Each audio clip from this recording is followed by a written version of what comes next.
ఆదివాసీలకు వెంటనే ఇళ్ల స్థలాలు మంజూరు చేయాలని ఆదివాసీ నాయకుడు తంబాల రవి డిమాండ్ చేశారు. భద్రాద్రి కొత్తగూడెం జిల్లా అశ్వారావుపేట మండలం ఎర్రగుంటపల్లి గ్రామంలో ఇళ్ల స్థలాలు కేటాయించాలని కోరుతూ 9 రోజులుగా ధర్నా చేస్తున్న పేదలకు ఆయన మద్దతు తెలిపారు.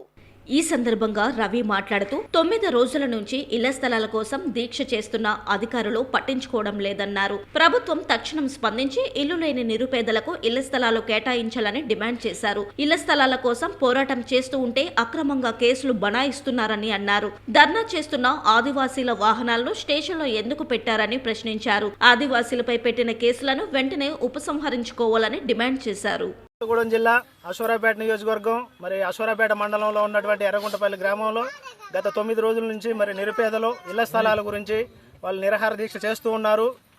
ఏదైతే ప్రభుత్వం ఉన్నదో స్థానిక ఎమ్మెల్యే గారు ఖచ్చితంగా గుర్తించి ఈ ఇల్లు లేని నిరుపేదలకు ఇళ్ల స్థలాలు కేటాయించాలని వీళ్ళు చేస్తున్నటువంటి నిరాహార దీక్షకు ఖచ్చితంగా మీరు స్పందించి వెంటనే ఇళ్ల స్థలాలు కేటాయించాలని ఆదివాసీ నాయకులుగా నేను డిమాండ్ చేస్తున్నాను.